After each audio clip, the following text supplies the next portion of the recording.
I'm gonna let you guys in on a secret of mine that is very well kept. I don't like RPGs or visual novels.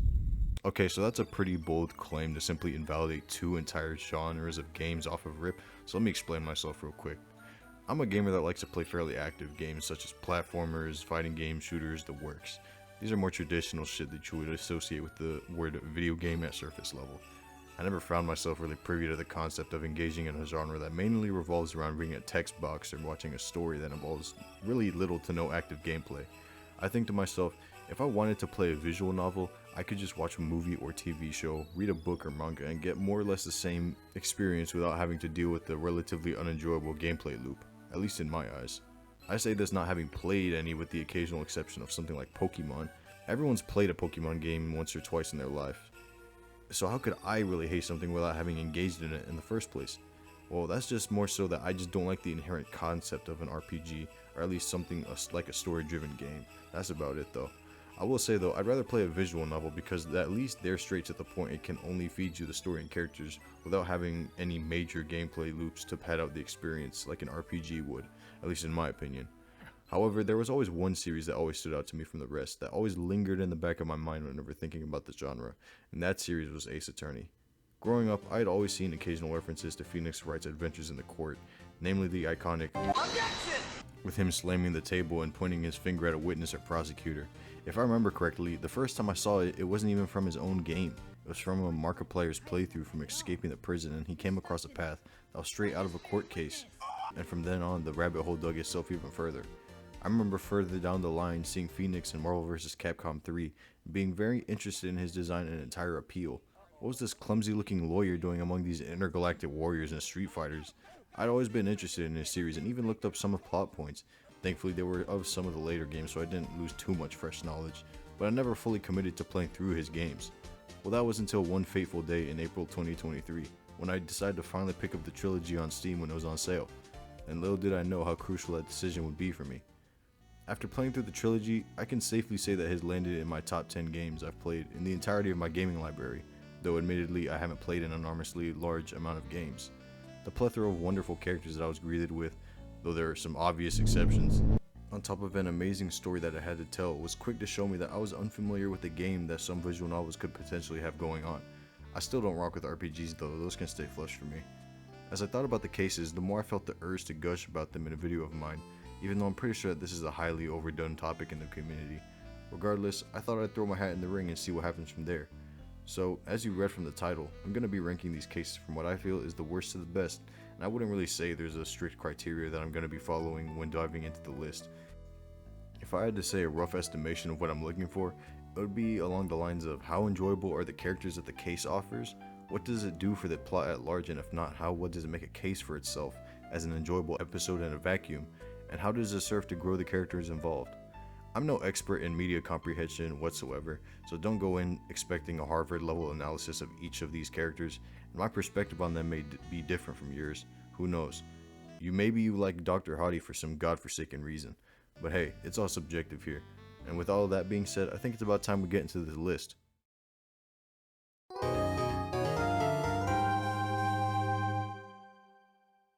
The Lost Turnabout was the case that came to mind the most when I thought about what the worst case would be out of the entire trilogy. Of course, it's not terrible. I don't really believe that there's a single bad one out of all of them, since they all have some memorable characters or moments within them. In this case, however, I can't really say it has either in any capacity to where it could be called anything more than mid, and in my opinion, there's some shit that really makes this a low point for me.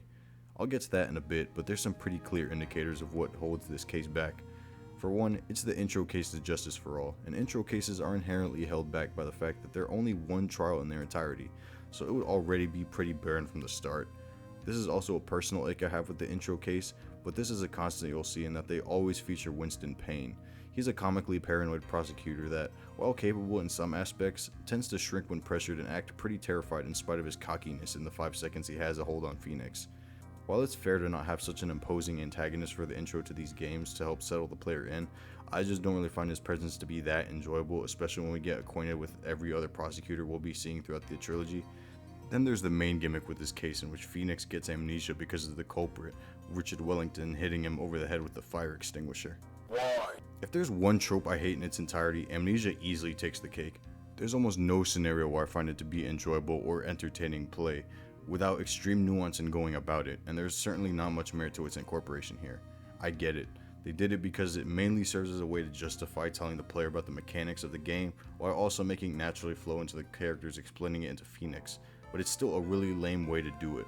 Not to mention both the defense Maggie Bird and the actual murderer, Richard Wellington, they don't do much to stand out. But at least Maggie shows up later on in the trilogy and the series in future games. Allegedly. Wellington is just a bore to me. I didn't really find his character very fun, and some of his testimony was really stupid, like mistaking a glove for some fucking bananas.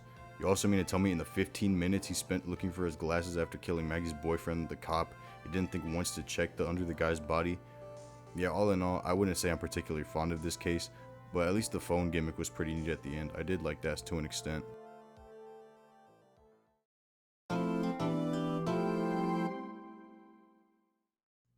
The case that started it all, the first turnabout. I mean, it's alright, like... Despite being the first case in the entire series, which would reasonably make it have a lot less going for it, I still can't really give it that much of the benefit of the doubt, even though from this point on, I'd say the criteria is from less good to more good, if that makes sense. It showcases the beginning of our spiky-haired hero, and it shows us the mechanics of the series in a much more simple but less egregious way than to justify it like amnesia. But it's still hampered by the fact that it's just a singular trial, so there's not much character interaction or plot development here. It introduces us to a bunch of characters that would be mainstays in the trilogy, such as Phoenix himself, Mia Fey, even though she doesn't last really long, Larry Butts, and the Judge. Apparently this case wasn't even supposed to exist, as the originally intended first case of this series was Turnabout Sisters, which I think would have been a slightly worse move than what we got. Here, we at least get a feel for Mia and Phoenix's relationship as a mentor-student dynamic, though it is fairly limited in portraying both that as well as portraying Mia as a character, but I'll go into that more as the ranking progresses. Larry is, well, Larry. His clumsy self begins as a defendant in this case, where he's being accused of killing his own girlfriend with the clock he gave her. But of course, he's not the criminal. The actual culprit is when Frank saw it. Get it? Because Frank saw it. His status as a villain is pretty low for a bar, but once again, that's mainly to ease the player into understanding how the psychology of the series works, and that you're supposed to incrementally break Death Suspect down by gradually pressing them with evidence or questions. It is pretty funny when he throws his toupee at Phoenix, though. That's something that Wellington could never do. The prosecution is also Winston Payne, so once again, we don't have a very dynamic or quippy opposing force to constantly berate Phoenix's claims in court, so that also keeps it fairly lukewarm in character moments.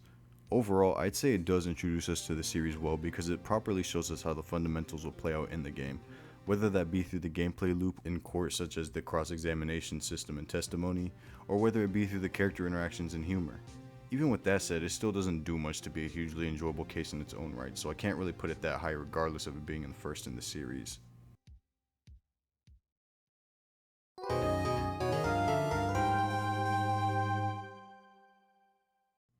Okay, so this case is probably one of the most infamous based on what I've heard and come across, and I can see where they're coming from. I'm not gonna give an overly inflammatory statement on this case because we know I can't say it. It was a decent case. Let me get this cleared up right away. I do not think Turnabout Big Top is perfect by any means, but I don't think it's the worst case in the entire trilogy.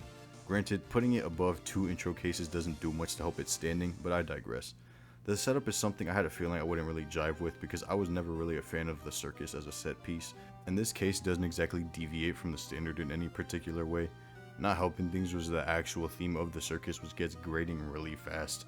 The characters are pretty typical for what you would expect from a circus, such as a clown, I'll get to you later, and an animal tamer, I'll definitely get to you later, and acrobats. I don't really have much to say about you.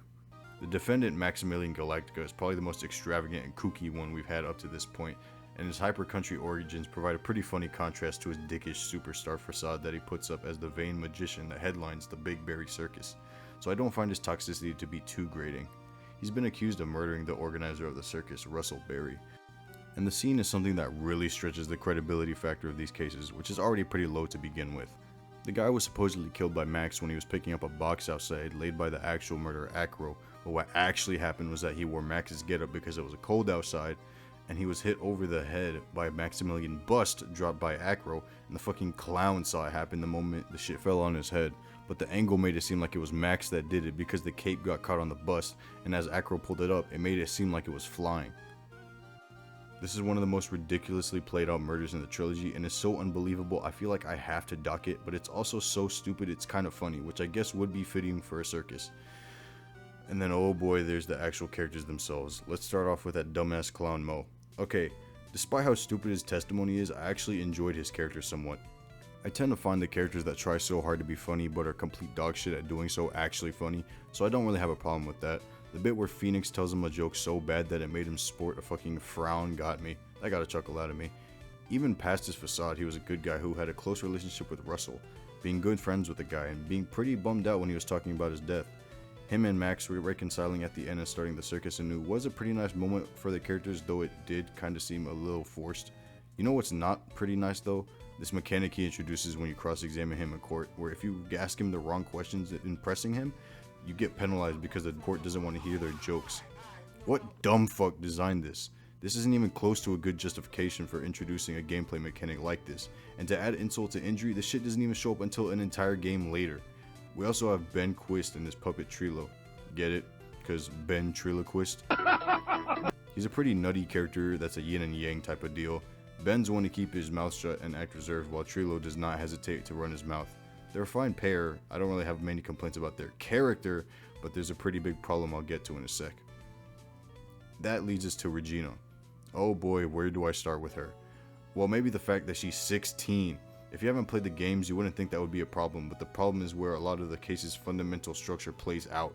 A lot of the characters in their conflict in this case revolve around their infatuation with Regina, and almost all of them are at least an entire decade older than her. Max plans to marry her, as well as Ben the ventriloquist getting into a squabble over the guy because he keeps fawning over her. Mind you, both of these guys are grown-ass men fighting over a 16-year-old, so naturally that didn't sit well with me. Her alluring nature also served as the motivation for Acro's murder of Russell, even though he was originally meant to kill Regina because of his brother Bat went into a coma trying to impress her by sticking his head into a fucking lion's mouth. And you know what? Honestly, a W outcome. Okay, maybe that was a bit harsh, but I seriously wish they did more with Russell's character because it makes him look a lot more dubious and neglectful than he should be. If he was such a good guy as the rest of the circus claimed him to be, you'd think he'd be doing something about all these men hounding his daughter that barely even went into puberty stages. Not to mention, he was putting so much effort into covering up the accident that gave Acro his grudge against Regina. It just makes his character that much more flawed in a way that doesn't really benefit his writing, in my opinion. Not only this, but why is such a depressing motive given to the guy when this is such a goofy trial? It feels so jarring when compared to damn near everything else about the chapter, and it ends up being a tonal train wreck. Plus, the fact that he thought to kill a 16-year-old girl, that was also something that is kinda weird. Like, why is that your first course of action of all things that you could do to exact your revenge? Okay, putting all that aside, I still did find merit in this chapter, as I previously mentioned. It's not all shitty, otherwise it would be at the bottom. Like I said, I do find Mo to be a pretty good character, and there's naturally a lot more character interaction to go through compared to the previous two cases, even if characters like Regina or Acro aren't necessarily stellar. There's also a bit of exploration of Franziska von Karma's character when she talks to Phoenix near the lodging house plaza, which sheds light on her motivations and connections with Edgeworth. We get a picture of her perfectionism that she very clearly inherits from her father, but we also see some slight insecurity in her resolve, which is where her distinction comes from and her character arc goes.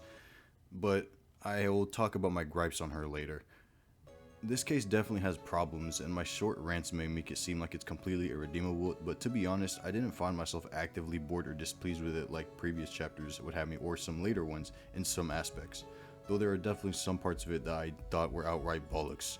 While not the worst of the worst, I absolutely agree with the notion that this is one of the lower points of the trilogy. It has Franziska in it though, so that automatically keeps it from being the worst.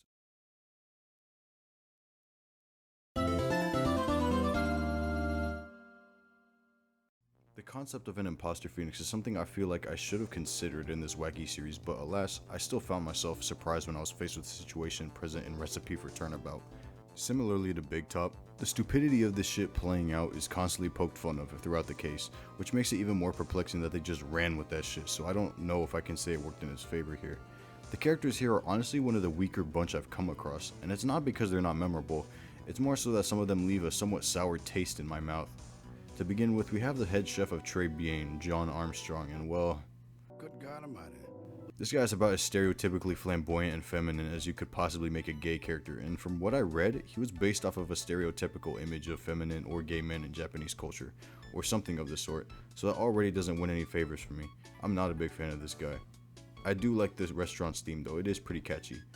The restaurant also gave us Maya in a waitress costume, which is a pretty nice change of pace from the one garb she wears all the time, so I can't really complain about the establishment itself. I can complain about this old geezer though. Victor Kudo is basically what happens when you combine aspects of the previous old guys, taking Dr. Hadi's creepiness, Yanni Yogi's unreliable memory, though in this case his memory actually sucks, and Old Bag's back in my day rants, and none of these attributes really add up to a fun character for me. In fact, they tend to make him more frustrating than anything. His constant revisions to his testimonies and stubborn speeches on the rebellious youth don't nearly have as much charm as the characters that came before him, and he's single-handedly responsible for quite possibly the worst incorporation of Maya channeling Mia because of his horny ass. His theme is also not enjoyable for me like that, so this guy is just all around an L character. I'll tell you who's not an L though, and it's this guy. The tiger is easily the best part of this chapter, and it's not even a contest if you couldn't tell. His fiery and short-fused personality is such a contrast to Phoenix's level-headed approach to things, and his presence always makes the scene an entertaining one. His appearance in court made for pretty funny interactions, especially with everyone save for Godot, hiding under their benches because of his explosive outbursts.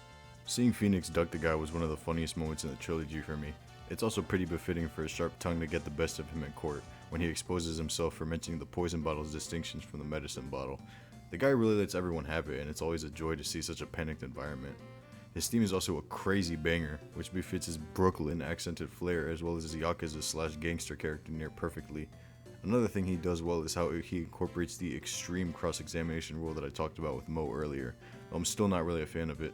The justification for penalization when asking Tiger questions is because he has places to be and will fine Phoenix for wasting his time, as well as just being on a really short fuse.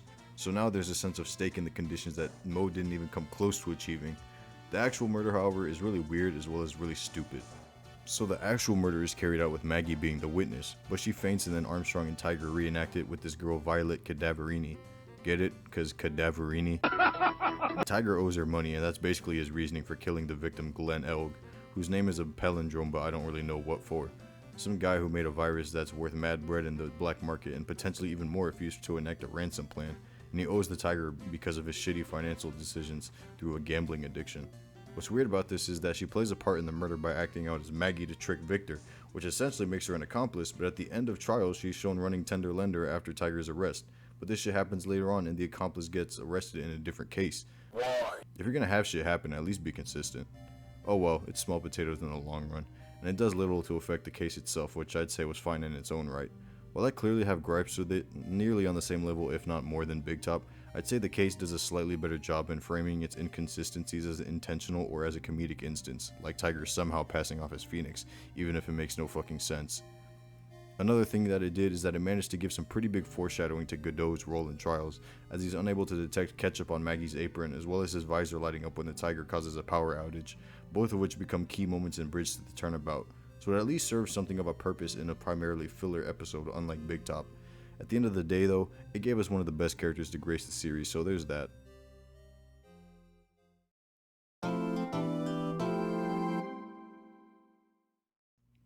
Though the first Turnabout is the first episode of the entire series, I'd say that Turnabout Sisters is where the story of the trilogy truly begins.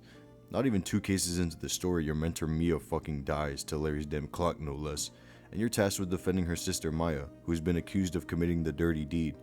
Obviously, these are some pretty surprising circumstances so early into a story where you'd think the mentor would have some sort of presence, though it wouldn't be long before you realize that it would still apply later on technically. In the same sense that this is an important episode with the plot, since Mia's death would only be the start of several chain reactions, this is also where you meet a majority of the series' mainstays. Of course, you have Maya's first appearance, you have Edgeworth's introduction as a prosecutor opposing Phoenix, and Gumshoe who shows up to arrest Maya at the scene of the crime. There's also this guy, but he's just kinda there. Despite the fact that several of these iconic characters make their debut here, they don't do much in terms of what we would know to associate them with. Maya is out of commission for most of the chapters, so we wouldn't really see much of the bright and bubbly energy that we know and love about her, though it does still show up in small bursts. Edgeworth is an odd case because while he does display the cockiness and vanity he typically does, he comes off as relatively shallow as he doesn't have much of his development intact and is just abiding by his Von Karma-isms and his perfect record he needs to uphold, which comes off as more service level motivation as opposed to the much more layered Edgeworth we would encounter later on. He did give us the iconic "that autopsy report is outdated" though, so I can't rag on him for too long. Gumshoe is, well, Gumshoe. He comes off as the least offensive of the bunch, if you could call it that, but he doesn't really have much character to work with from the start, even though he is still a goat, so let's not get it twisted here. He's just as clumsy and prone to getting a salary cut here as he is in most other cases to me, so I don't really have as many gripes as I do Maya or Edgeworth. The side characters aren't too noteworthy either, even though they're not bad by any means. April May is about as generic comical sex appeal as you could get, being all cutesy until you get on her case in court where she starts to snap. It fits into the sleaziness of the actual corporation that the culprit operates, and about that culprit. Red White is also about as much of a caricature of a big time sleazebag boss as you could get, being the boss of Blue Corp and blackmailing several smaller names to get a hold on the competition. Get it? Red, White, and Blue Corp? He couldn't get any more American than they're portraying the guy, and his real bizarre manner of saying made up words is pretty goofy and entertaining. The bellboy is also pretty funny because of his inability to take Mia's murder seriously, and he just internally twists the event into a way to market the hotel as a tourist attraction, so he gives more of that snarky comedy to the case that I think is fairly nice given the lack of Maya. Grossberg, overall I think the character lineup is pretty decent but not necessarily stand out, and it's a fairly good starting lineup given what this case introduces. The investigation phase of a case made its first appearance here, and while it may be at its worst in the first game, it's probably the least grating in this case's case. It only spans 2 days, which is less than the norm the game sets up after this episode. The trials also introduce a pretty substantial element that'll become a common appearance, and that's Mia being channeled by Maya to assist Phoenix. I'll get into this later on, but I'll start off by saying that I'm not a really big fan of this concept, though it does have its highlights. Here, I wouldn't say it's one of them. She comes into the scene to tell Phoenix to flip over a fucking receipt. Why? How did Phoenix not have the common sense to flip over a piece of paper? Sure, there's not many instances in the series where you can make heads or tails of the decision making that characters employ, but this has got to be a low point, especially with such a supposedly important concept as spirit channeling being introduced. Mia's summonings usually serve to guide Phoenix along, but this is just kind of pathetic. Another iffy thing about the trial is the way that Red goes down, because bro just folds to a list that Mia pulls out and lists out names, which indicates the people he blackmailed. Why didn't they expand upon this notion? I mean, yeah, of course he was going to go down through his own methods, but Red was clearly unfazed by the fact that Phoenix knew he was blackmailing people like Grossberg and using underhanded methods, so what makes it any different here? I doubt it's because they had proof he was blackmailing them. I may be looking too deep into it, but it just kind of felt kind of whack given how much they seem to characterize him as such a sleazebag with a contingency plan only to fold so quickly. Apart from that, I think this case is a much better introduction to the series overall than the first case. But that's only natural, given we have more to work with, plus it was the originally intended beginning of the series, which is why we have so many staples here. And even though they may only be shells of their future selves, they still have some of what makes them enjoyable.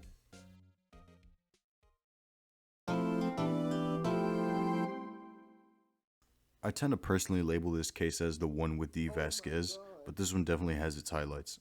Turnabout Samurai sees Phoenix now accompanied by Maya to try to clear the name of one Will Powers. Get it? Will's power.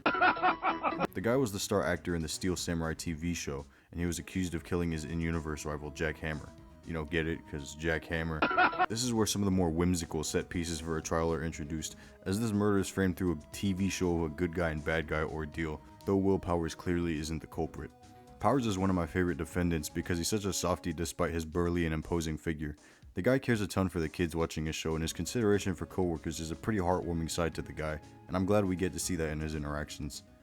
This case is also the beginning of Phoenix and Maya taking on a case together, and where we really get to see Maya's character from here on. So while we're on that note, Maya is easily one of my favorite deuteragonists in anything I've come across. Her naivety and bubbly energy provide such an entertaining contrast to Phoenix's relatively level-headed and skeptical approach to situations, which makes their conversations a treat to see play out. She constantly fills the scene with something for Phoenix to provide a snarky remark to, or one of her own remarks to with Phoenix's occasional flubs. Of course, this isn't her entire character, as she still has plenty of depth to give her a sense of emotional understanding and connection with Phoenix, whether it be through her past with the Fae clan, or her status as a spirit medium and relatively sympathetic nature. These aspects would only become more highlighted from here on out when she gets accused of murder another 10 times and the story behind her origins becomes more clear to us. Apart from her introduction, I think that the characters here are fairly mixed bag, ranging from good to decent to I think the cast and crew is a pretty harmless gaggle, with Will Powers being the obvious highlight as I already laid out. One of the most prominent of these members is Wendy Oldbag, who is going to show up after this case, which means she has something to offer, right? Her tendency to drone into her back in my day speeches is fairly novel, and she's definitely one of the least offensive of the old geezer types of witnesses that we come across in the trilogy, but that's not a high bar to begin with. She does suffer from the obsessively creepy aspects of the type through her stalking of various handsome men like Edgeworth or Juan Corrida. I personally don't mind her. I always had a soft spot for old people as a concept, but I do think she's much more fulfilling in her subsequent appearances, and I'd definitely take her over Victor or this swine. Everyone else is pretty fine. You got Cody Hatkins, the fanboy that constantly snoops around the studio to sneak pictures of Powers as a samurai. And it's a good thing that they made this character an eager kid, not even at double digits, because this would be weird as hell in any other scenario. I don't know what it is with the design team and giving stalkerish behaviors to either kids in grade school or old people that can't keep it in their pants, but they make the rules, I guess. Regardless, he's also pretty harmless and makes for some occasionally jovial conversation with Phoenix, while also getting some cute dialogue with Maya while gushing over the Steel Samurai. His inability to operate a camera is kind of funny though, because this game takes place in the mid-2010s, so you'd think the guy who not only lives in an era where this knowledge would be commonplace, but who has taken several pictures of the Steel Samurai at this point would have learned some tricks. I get that it's a new camera, but I feel like some knowledge should have carried over. He is still a kid though, so I guess he's not completely at fault. There's also Penny Nichols, who is another assistant on the set. There's not really much to say about her beyond that. She doesn't have a hugely standout personality, nor does she really do much other than be a closeted Steel Samurai fanboy, which Phoenix uses to his advantage. Also, which for some reason isn't an isolated case. You're either a Steel Samurai fan or you're in denial. After her, we have the guilty party, starting with Salmonella. Yeah, this guy definitely does give me salmonella. He's about as stereotypically disgusting as you would expect a shut-in geek to be, and then some. He speaks in old internet lingo, looks repulsive, and hounds on Maya, who, mind you, was 17 at the time. Yeah, nothing about this guy stood out to me as memorable in any way, but at least his loserist personality gives credibility to his loyalty when assisting in carrying out the actual murder. D. Vasquez. She sets herself apart from the two culprits before her, Red, White, and Frank saw it, in that she's much more reserved and doesn't have much to say. She keeps her mouth shut a majority of the time up until Phoenix exposes her blackmailing hammer due to the past accident, and even then she doesn't really fold that much. She keeps her cool, and while she does get flustered at extremes, she does feel in control most of the time, which Red White couldn't do for shit. To me, that makes her a lot more intriguing as a suspect, especially when it comes to her sneaky methods of blackmail, whether it be from the perspective of Jack Hammer or Sal, though he's a simp, as well as her ties to the Mafia, to keep rumors and or damning information in check. Edgeworth is back to torment Phoenix once again, though here we can see glimpses of his dedication to justice when he allows Phoenix to cook at occasional opportunities. It's also in this trial that you can really get a feel for the fact that you gotta think outside the box and pay attention when presenting evidence, and finding loopholes in testimonies, because analyzing pictures and looking at minute details come into play here a lot. It's not all great though, because this case is where the 3-day trial system is fully used, though it was already mentioned previously in Turnabout Sisters. I'm not a fan of the 3-day system since it makes it feel like cases can really drag, though this is really only a problem for the first game since the subsequent games get rid of this time frame, which fixes the stretched pacing of these cases. Despite these hiccups and occasionally egregious character moments, I still think this case was a solid entry in the first game and introduced us to some great staples like Phoenix and Maya's bond. The most important thing about this case, however, is that it gave us the banger that is the Steel Samurai theme. Talk about peak music. Look up greatest music of all time and you will find the Steel Samurai theme in the results. It doesn't get much better than this.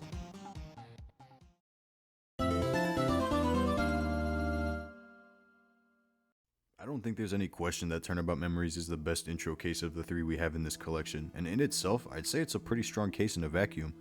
I also have to give it praise because of what it does for my interpretation of Mia, but more on that shortly.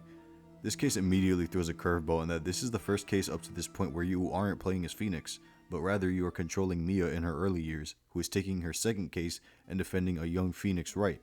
That already is a crazy premise in itself given what we know about these two characters up to this point. But this case does a lot more to establish its importance as it progresses, especially in the context of Trials and Tribulation's later chapters. Phoenix was accused of murdering fellow college student Doug Swallow, because don't swallow the meds. The titular character taking the defendant chair is certainly a shakeup, especially with how they present our hero in this flashback of a case. Phoenix is an emotional wreck here and he's nearly on the same level of Larry's instability, which really confused me for a bit. I understand that this was definitely Phoenix at a more immature stage of his life, because this does take place 4.5 years before the next case chronologically, but this seems to be something a bit of an extreme. This is a far cry from the Phoenix we come across in the first turnabout, who's much more composed than this blubbering mess of a college student, though of course he isn't without his flaws years later. I think more than anything, this was meant to showcase the potency of the actual culprit, Dahlia Hawthorne. From the start, you can tell something's off about her, but there's something I really want to get into from here on when it comes to the musical aspect of the game, since I haven't touched on it much. The second she takes the stand, there's something fishy about her, especially with the insistence on her pretty and innocent image, or with the butterflies flying around her and that theme. This song is really good at painting her image because it not only paints the near mystically perfect image of her and that delicacy that everyone believes her to embody, that she obviously does not fulfill, but it also foreshadows the eventual ties that she would be revealed to have in the future and the very solemn and near ritualistic atmosphere of the track. It's one of many moments of genius in the soundtrack, and I really gotta give props to the composers, especially when it comes to Trials and Tribulations. As the trial progresses, we slowly become aware that there's a lot more to this case than meets the eye, and it's becoming apparent that this isn't Mia's first encounter with Dahlia, which opens up a lot of questions of suspense between these two characters, as well as the underlying story that the game would eventually tell. Dahlia's manipulative and cold-blooded facade is made clear through her previous crimes of poisoning a certain lawyer's coffee, putting them into a coma, as well as leading on Phoenix to eventually attempt to murder him through a similar method of poisoning his medicine. This brings us to the trial, which is fought by Mia and a once again returning Winston Payne. This is where I really get my kicks out of the trial. Mia, and let me tell you why. Up to this point, I never could find myself thinking of Mia as anything more than a plot device, as she typically appears to assist Phoenix with any roadblock he's facing, whether it be through his investigations or in court. I get that she's dead, so there's not really much we could do, but I think expanding upon her character would have helped out a lot in giving us a bit more of a connection to Mia aside from occasional lore drops from the Fae bloodline.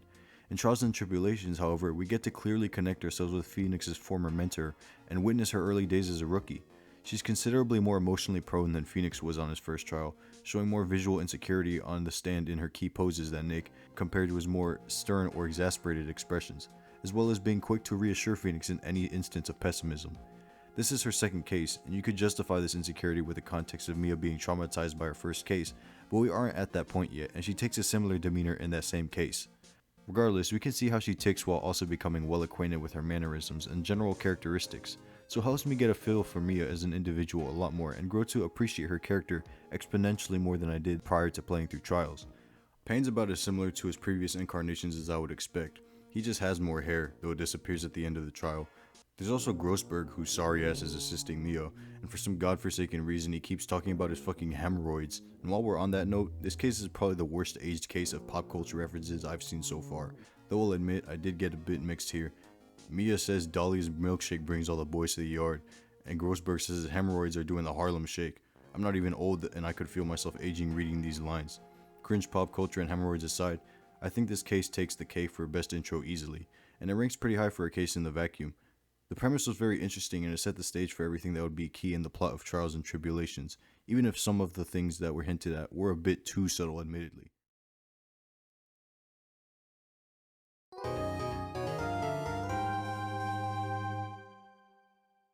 It's been a minute since we talked about Justice for All, so I think it's about time we got back to it, and what better case to talk about than Reunion and Turnabout. This is the first case of Justice for All chronologically speaking, and it gives us some pretty fundamental changes to this series and how it structures cases from now on.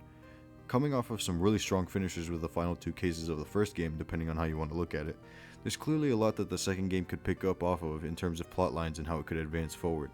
This case chooses to thread over an all too common name by this point, that being the Fae family, and it opens the floodgates for what would become an integral point for the trilogy.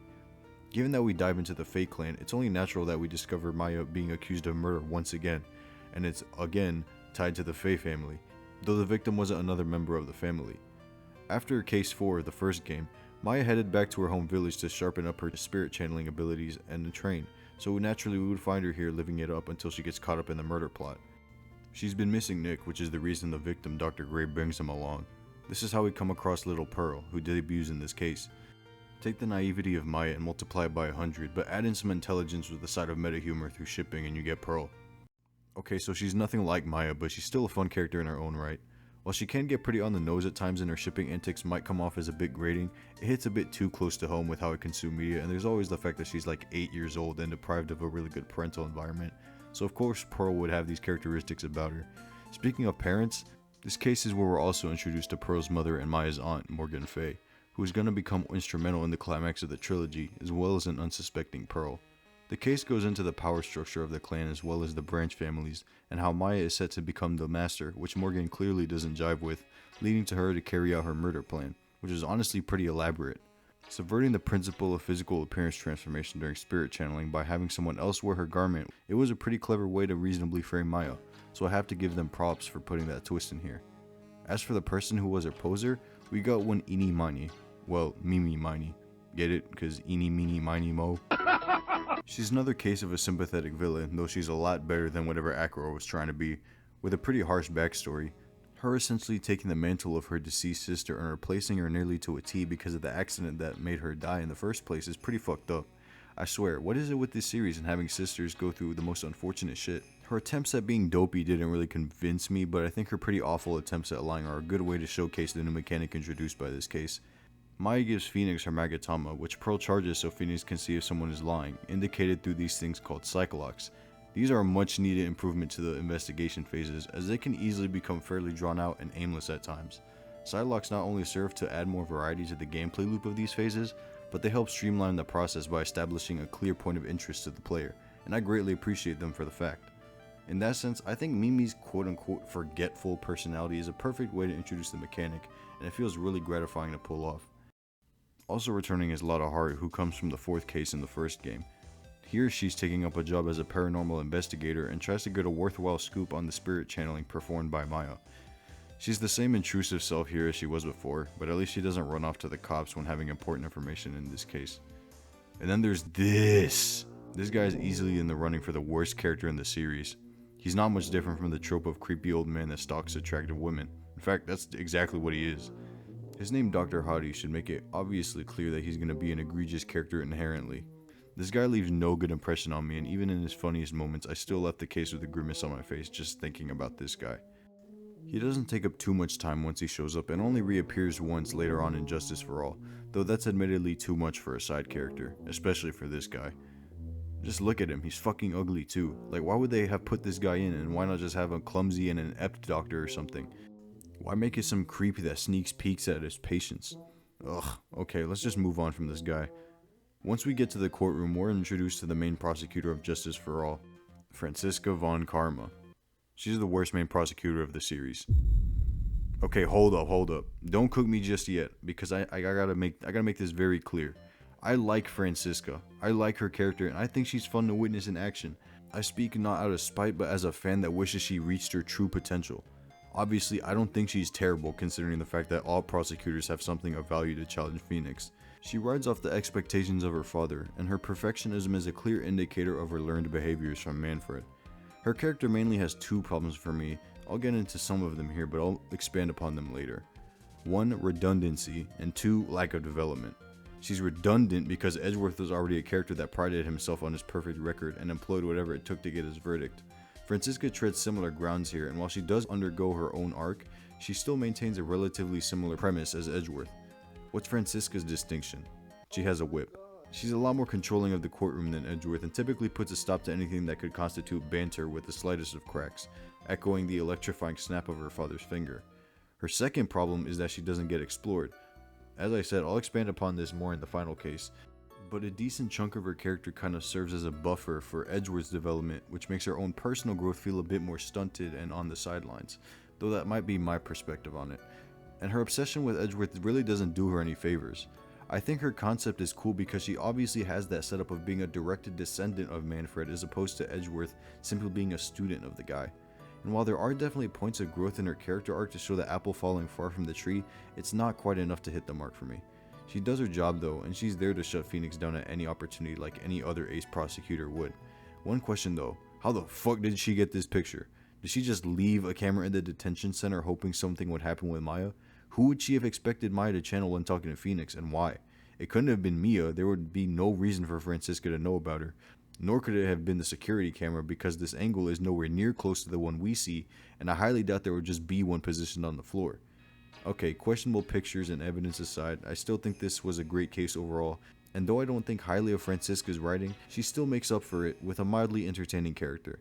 It also set up the key players in the branching storyline that would culminate in the final case of the trilogy. At the end of it all, Mimi, Miney, and Morgan were arrested for their crimes, and Phoenix is whipped unconscious by a petty Francisco. But despite her incarceration, Morgan clearly still has a plan behind the scenes, and it's only just beginning.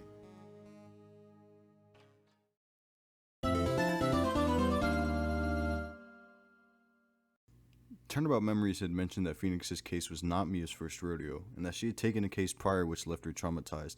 We return to controlling Mia in her rookie years of lawyering and Turnabout Beginnings, the penultimate case in the trilogy.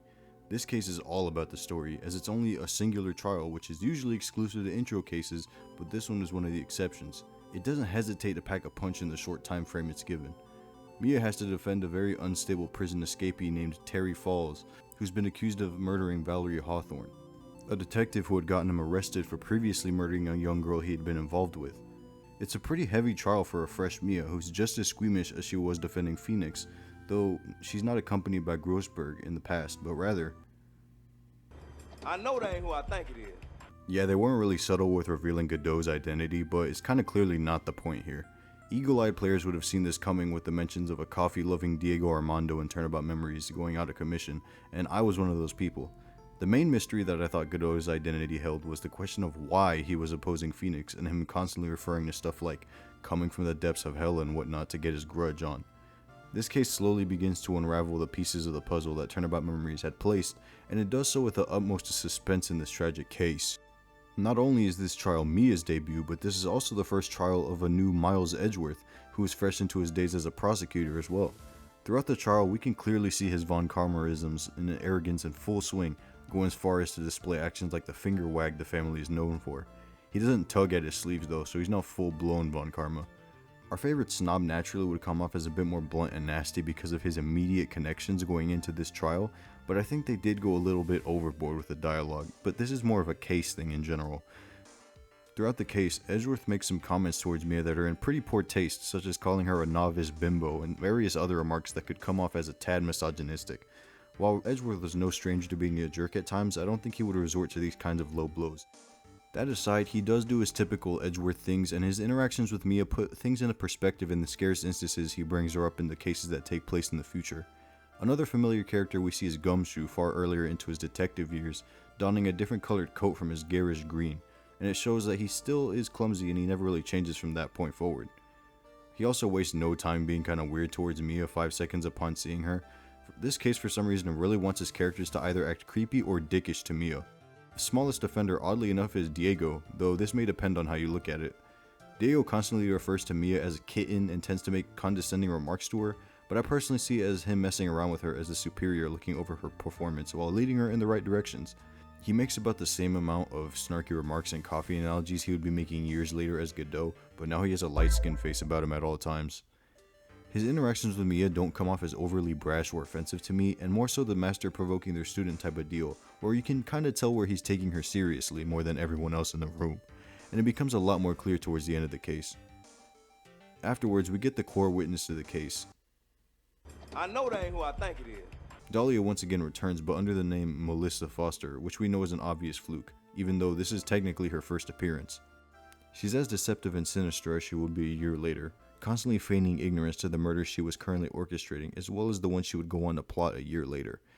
As the trial progresses, it turns out she'd been planning things even further before Valerie's murder, having allured Terry when she was 14 years old, so I can't really say that Terry was innocent since he was on some EDP energy the whole time, and getting both of him and Valerie entangled in a case of blackmailing her father to get a diamond worth $2 million, and then she would jump into the river below, hoeing Terry in the process and then coming back 5 years later to get rid of her own sister and hoe the guy once again.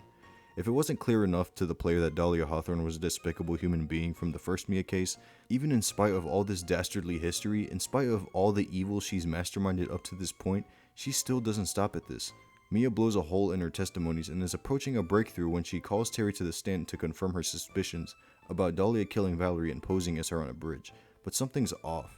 He's still lying. Even when it's made clear to him that Dahlia is lying to him, he still refuses to expose her because she still has him wrapped around her finger years later, and he struggles to break free from the cage she placed over him. Once we get through to him, however,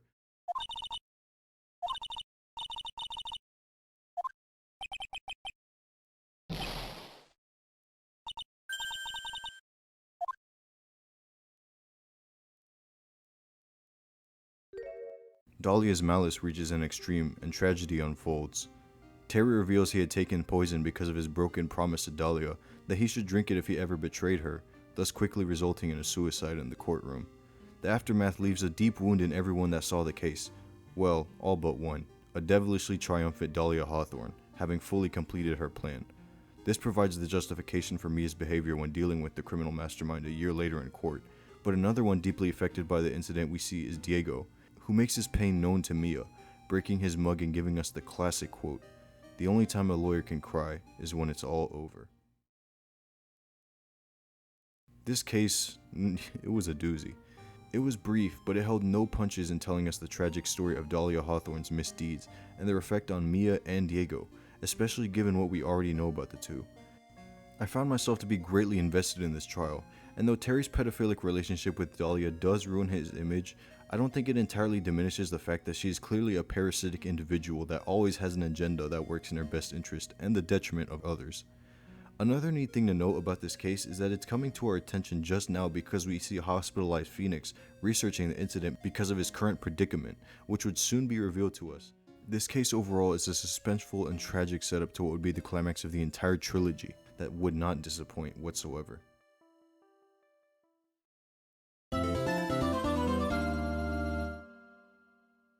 If you've been paying attention to the cases we've covered so far, this marks the end of non-final cases, and we're ending off on a great note with the Stolen Turnabout. It's definitely managed to surpass many of the ones that came before it in the list in my opinion, even some that are integral to the overarching story of the trilogy. This case picks up several different story elements important to Justice for All, such as the Mystic Urn or the return of characters such as Adrian Andrews. It makes sense given the fact that though this is the second case of Trials and Tribulations, it chronologically takes place after the last case of Justice for All. The case follows Phoenix covering for a man going by the name of Ron Delight, a person believing that he is the notorious thief Mask to Mask, a legendary purloiner that goes for high-profile artifacts. He got into this whole kerfuffle because the guy had apparently stolen the Mystic Urn from Reunion and Turnabout, which had been made into a tourist attraction as part of a museum exhibit, so of course Maya and Pearl roped Phoenix into investigating it. Upon checking around, it doesn't take long for us to encounter the other star of the show, Ace Detective Luke Atme. Get it? Because this eccentric fellow is one of the best characters to come from the trilogy, bar none. His energy is nearly unmatched with his comically egocentric personality and his obsession with being at odds with Mask to Mask. It only gets better with Atme when we learn more of his true motives. For once in the series, it appears that we're finally working on a trial that isn't revolving around murder, but rather a robbery. It took 3 games to get here, but it's progress at least. Well, that is until Luke is arrested in the first trial for allegedly stealing the urn, and a murder happens where Ron was during the robbery. I just can't do it. I can't take this shit no more, man. Well, it was fun while it lasted. This case is full of plot twists and turns thanks to Luke, who turns out to be the perpetrator in the entire ordeal, being both the murderer and the thief in the situation, even though Ron is indeed Mask to Mask, but I'm getting a bit ahead of myself here. Let's go over the crew here. We have our usual crew of Phoenix, Maya, and Gumshoe, with Pearl tagging along, which isn't too frequent, but more so than most characters. Along the investigation, we meet Ron's wife, Desiree, who, despite her extreme spending habits that made Ron become Mask to Mask in the first place, she still clearly loves him in spite of that, and goes to the length of stealing the urn from Luke's office to present it in court to save his ass, and she's fairly understanding of him even when coming to the realization that he is Mask to Mask, despite her self-proclaimed hatred for criminals. It's also kind of funny that she thought his initial claims that he was Mask to Mask were delusions, even though it was kind of obvious, but I probably wouldn't take Ron seriously either. This brings us to Ron himself. You'd be hard pressed to really believe this guy upon first encountering him. What with his weird speech patterns and really meek personality, he hardly comes off as a perpetrator, but he's insistent, which I guess works for something. It adds to the crazy dynamic of polar opposites he has to his rival Luke Atme, who is a very articulate and confident person that has everything planned out. Almost.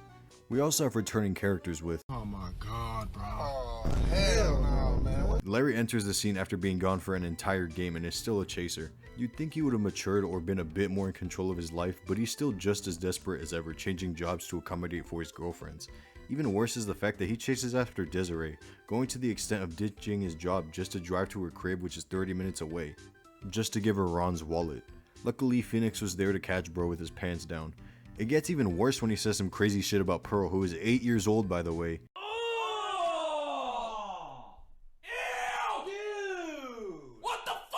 Larry was already pretty flawed of a character, but at least there was a semblance of growth in him by the end of the first game.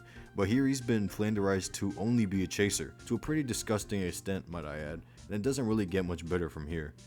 Lastly, we have Adrian Andrews returning from Farewell My Turnabout, the last case of the second game, who's had one of the most substantial changes in between cases of any character given her history in that case. She's noticeably less uptight and secretive as she was in her days within Guard, but it's obviously for the better given that entire mess. Her presence here is pretty different in tone, with it being mostly casual and borderline comical because of her newfound paranoia and instability. She's on edge and is prone to freaking out pretty frequently, but it makes sense given her established dependency. It's like the opposite effect of Larry, where the changes are pretty apparent, but they add to her character instead of making her a shell of her former self, like Mordecai over there. She once again finds herself in the middle of the case with her accidental slip up with the urn, which is pretty important to the trials that we should probably get to. This trial marks our introduction to Prosecutor Godot and his coffee-obsessed persona. I'll get a lot more into his character by the time we get a bridge to the turnabout, but he makes a pretty good first impression. He differentiates himself from Edgeworth and Francisca in the sense that he's no perfectionist in his career. He's actually a rookie that picked up his career, specifically the Hound Phoenix. And he also doesn't act as haughty or imposing as they do. He's still brimming with confidence, don't get it twisted, he just displaces it differently. He conducts himself in a snarky and cool manner, usually taking in something of a casual manner when grilling Phoenix, though he still has a lot of conversational flares. He talks in a lot of figurative speech and metaphors usually about coffee, with a near satirical jazz theme always accompanying his tangents. Obviously, there's something going on with this guy, but we just have to play along with his antics until the truth about him eventually unfolds in Trials and Tribulations. Among the testimonies we're given, Luke Atmey and his genius truly shine throughout the trials in this case. He's quite possibly the best villain in the series from a technical standpoint, as his plan was honestly pretty fucking bonkers. So it turns out that Ron was indeed masked to mask, but he was being blackmailed by Luke from the start because he sucks at his job. But then Luke was being blackmailed by the victim Kane Bullard because he was taking info from the company the guy is CEO of. So Luke plans to kill the guy, but he also steals the urn several days earlier than it was assumed to be stolen, but at the same time as it was proclaimed stolen and photographed so he couldn't be accused of murder under the alibi that he was masked to mask in the process of stealing the urn, while also framing Ron by bringing him to KB security with a blackmail letter and knocking him out at the same place that Kane was killed.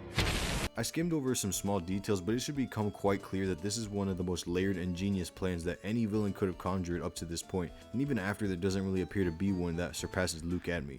It only took his tongue slipping to be his downfall, which is typical of the suspects in these cases. Through and through, his personality is up to snuff with his insane plan and his smarts that went under the nose of most people. Another note I should touch on is the music tracks present in these cases, since they're some of my favorites, mainly Mask to Mask and Luke's theme. The former's theme is so panicked and playful, and it really fits Ron's unstable and squeamish personality, while also fitting the jester-like aesthetic of the thief. Luke's theme I always find funny because of that initial fucking sting, it always gets me. It feels so over the top, which makes sense given how dramatic the detective is and his inflated self-image. All of these elements make for a splendid case overall with an abundance of twists and turns and a mostly solid cast of characters. There still is no way that Luke's nose should have fit into that mask though.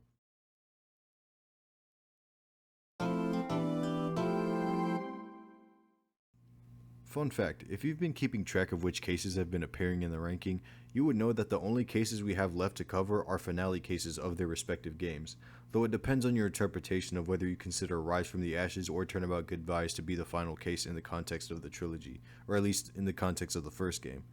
It was honestly difficult picking these except for the number 1 spot, but I'll do the cop-out and say that you can interchange most of these, and I probably wouldn't hold you for it, especially these next 2 cases.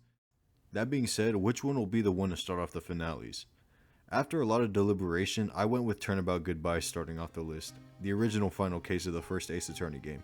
This episode wants to invest us from the start, having Edgeworth being the one arrested with a murder charge, and it looks really convincing given the scenario that plays out for the intro.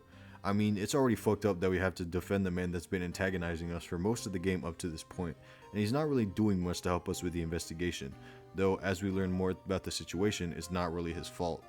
This case is all about Edgeworth. It centers around him and his past coming back to haunt him, both literally and figuratively. The underlying plot of Turnabout Goodbyes in the DL6 incident is up there with Mia's death for the most important events to happen in the series because of what it means for not only this chapter, but many that will come after it.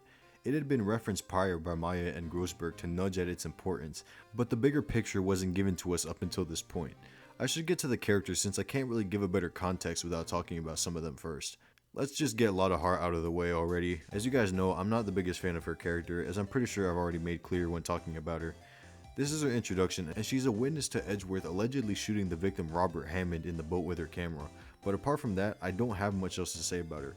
I don't mind her personality, though her running to the cops was pretty fucking annoying.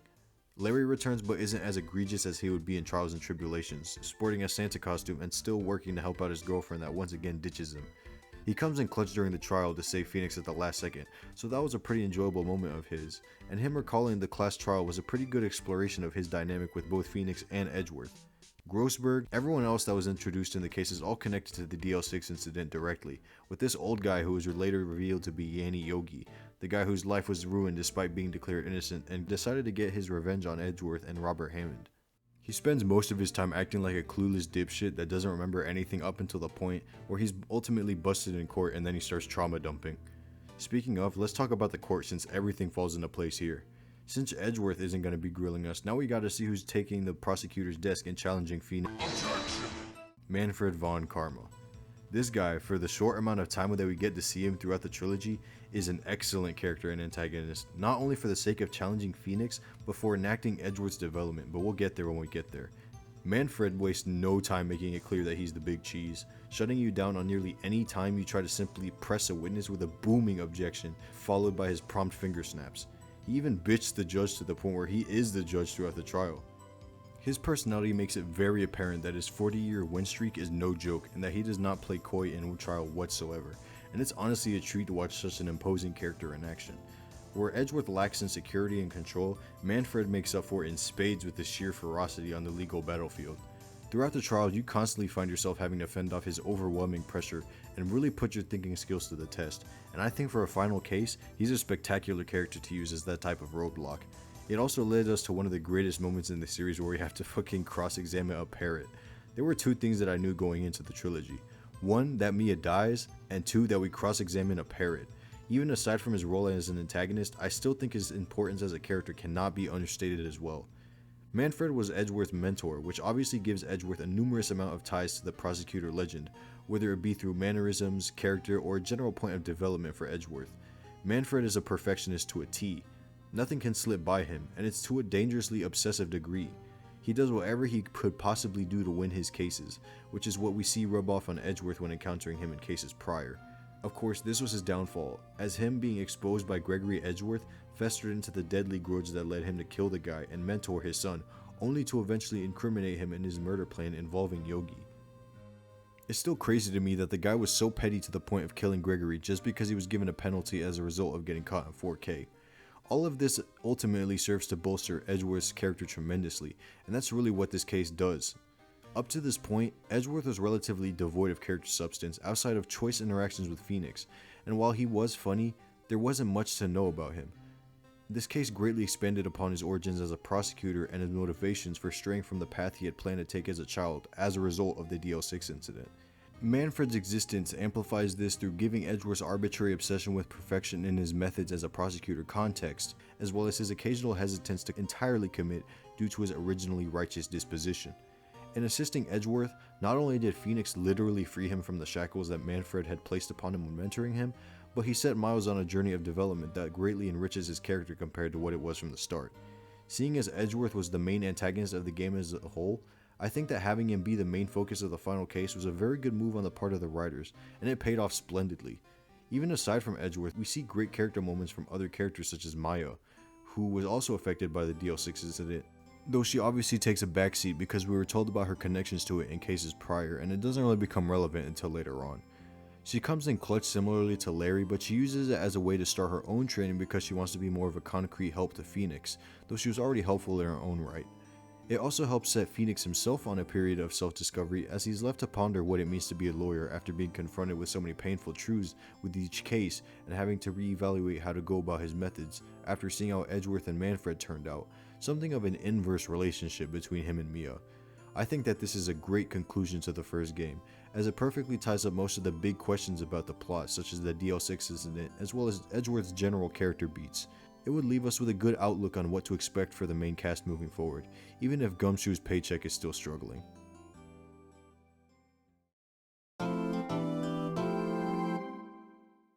Of all the cases I had to consider putting in a specific place in this list, I feel like I had to justify myself the most on this one. Rise from the Ashes is a doozy. How do I even begin to describe this case? Well, there's one aspect about it that is blatantly obvious to anyone that's played the games. This case is too fucking long. It's by far the longest case of the trilogy and is one of the heftiest when it comes to backstory and plot bagginess. However, it is ambitious, and ambition is something I can respect. Of course, it isn't everything, for what is ambition if there is no follow-through on said ambition?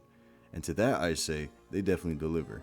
For those out of the loop, though I'd be really surprised if you were, since I'm pretty sure this is common knowledge, this case was a bonus addition to the Nintendo DS port of the first Phoenix Wright when it got localized for North American and other audiences, and it was made as a way to utilize the DS's features to the best of its ability, which I'll get to soon. As a result, this case was written after the entire trilogy was long gone and finished, so it very clearly knows what it's working with in its position as the new final case of the first game. There's a lot of Easter eggs and hidden details in the case that allude to many cases throughout the trilogy, and in hindsight, it's pretty cool to see how many references they could stuff in here without it being obstructive plot-wise. However, when I said this case was long, I fucking meant it. There are several rooms to visit throughout the episode, and the things you have to do are multiplied in a huge amount of ways. As I previously mentioned, this case was made to show off the DS's features, so there were a lot of gameplay mechanics that were introduced here that would show up later on in this series. Allegedly. Most of them are thanks to Emma and her affinity for crime investigations, so its inclusion makes sense, while some others are questionable. You're given this luminol spray to check for bloodstains, so you already have another layer to examining a room for hidden details, and you also have the ability to examine specific pieces of evidence for small details that could prove important to the investigations, in addition to fingerprinting, putting pieces together, looking at security camera tapes, aligning a vase. Yeah, this case is really cluttered with gameplay mechanics that pad out the case in conjunction with one of the largest self-contained plots in any case. They aren't even specific to the investigation phase too, because they show up in trial as well sometimes, namely the security cameras footage and vase aligning. Funnily enough, these are the two worst mechanics of all the ones they introduced here. The criteria you need to meet to get these to display contradiction is so unbelievably clunky or makes no sense. And don't even get me started on this vase minigame. Why the fuck is it this angle, man? Why did they make it so precise?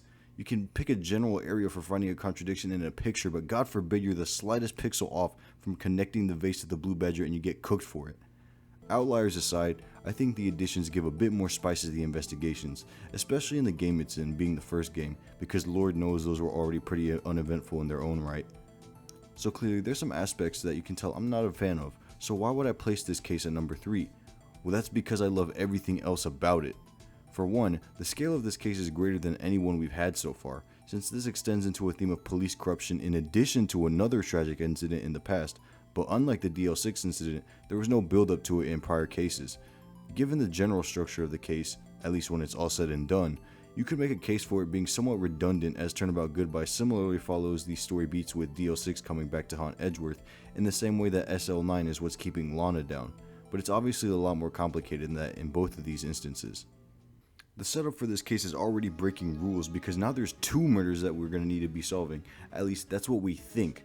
Props to this intro, by the way, and intros in general for being so masterful at subverting our expectations while being accurate to the actual flow of events. It takes place 2 months after Turnabout Goodbyes, with Maya long gone, and Phoenix chilling by himself not doing jack shit since covering for Edgeworth. Enter alone Emma Skye, an up-and-coming student who's studying to become a forensic scientist. Her sister Lana Skye has been accused of murdering a detective, but unlike every other client we have, she's insistent that she did that shit. So there's obviously some shady stuff going on behind the scenes. Emma is the fill-in for Maya as Phoenix's tag-along for this case, and I think she's fine for the most part. She's obviously no Maya because you can't really beat Maya, but she's relatively entertaining in her own right, and her nerdy personality is a welcome departure from the overly perky yet somewhat naive energy that Maya brings. That's not to say she doesn't come with her own spunk, however, as she does have her fair share of quips to take a jab at Phoenix and friends while giving some pretty funny quotes with her wide scientific vocabulary pool. She's by Nick's side as we investigate throughout the case, and good God will you be investigating throughout this case. One thing I'll tell you that this case does better than Goodbyes off rip is that the cast of characters we have to work with is much more worthwhile. I think these guys have some of the most entertaining designs and personalities of the first game, and maybe even of the entire trilogy, and they all have some form of relevance to the SL9 incident or the murder of Goodman, the victim. Angel Star is a pretty fine character. I think her design looks really nice, and her lunchbox gimmick can be funny at times. I like the fact that she's two-faced and that she's essentially a cutthroat detective behind the scenes, though we learn that she's doing her own investigation with Jake Marshall because of the SL9 aftermath, with several boyfriends that give her a lot of info. It's characters like these that make me interested in how they're written, though she's a pretty unique case, kind of like a much more interesting April May if you ask me, but she can't testify for shit. Then we have the GOAT himself, Jake Marshall. This lonesome cowboy with yet another banger of a theme is one of my favorite characters to come from the first game. He may be as stereotypical as a cowboy could be, but dang it if it didn't make for some of my favorite character moments. It also greatly helps that he's a central figure in the SL9 investigation because of his brother Neil being the final victim in that incident, which gives him some pretty strong moments in this case, such as confronting Lana in trial about the use of forged evidence. We also have Officer Meekins, who's a pretty wacky guy in his own right. I mainly remember him for that annoying ass megaphone that he likes to blast every other text box, but his eagerness shows that he's at least putting in an honest effort when struggling to be useful in any scenario he's in. Ironically enough, Lana sticks out the least of the bunch, but that's because she has to, being an unfortunate victim of circumstance. There's not much that she really can do because of her current predicament, what with her being controlled and all. By who, you ask? Why, it's this guy. Damon Gant is probably my favorite antagonist or culprit of the trilogy that isn't a prosecutor. He and Manfred are like two sides of the same coin where any scene he's in he takes command of, but instead of letting out a booming objection or finger snap, he stands in an uncomfortably long silence to really dig that knife into the atmosphere before engaging in whatever jovial remarks he has to give us. His theme is also great. It feels so imposing and all important, which you would expect for someone as important as the chief of police. The second you see this guy, you can tell that something is off about him, but you can't quite put your finger on what this guy's got going on. His overly fuzzy and welcoming persona gives that uncanniness to him that really makes this shit very apparent, and the more you unravel about the case, the more it falls apart, literally and figuratively. His remarks become a lot more blunt and threatening as we begin to uncover the truth about the SL9 incident, and his control over Lana starts to slip when we get to the bottom of his plan, though he doesn't hesitate to bust in whenever he feels like it just to tell her to shut up, which is honestly kind of funny. Speaking of his plan, that's where the meat of the story lies, and it has to do with SL9. So Joe Dark, a serial killer, pulls up to Gant's office, gets knocked out when he tries to kill Emma, who happened to be there at the time, but is stopped by Neil, who Emma pushes, knocking him out as well. After that, this dude Gant walks in and just kills bro by impaling him on his suit of armor, but not before cutting out a piece of his vest and a part of a jar that Neil knocked over, both of which would be his downfall in court.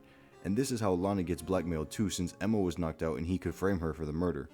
Gant's plan becoming slowly apparent to Phoenix when talking to a hesitant Lana and Emma, as well as the various detectives on the case, make it clear that Gant was masterminding something behind the scenes, which explains the lack of presence that Lana exhibits. It also becomes apparent just how much of a tyrannical control freak the guy is, and it's really entertaining to see how much of an iron grip he has on the SL9 incident and the police force in general. It just makes it even more gratifying when we eventually take him down with the assistance of Edgeworth.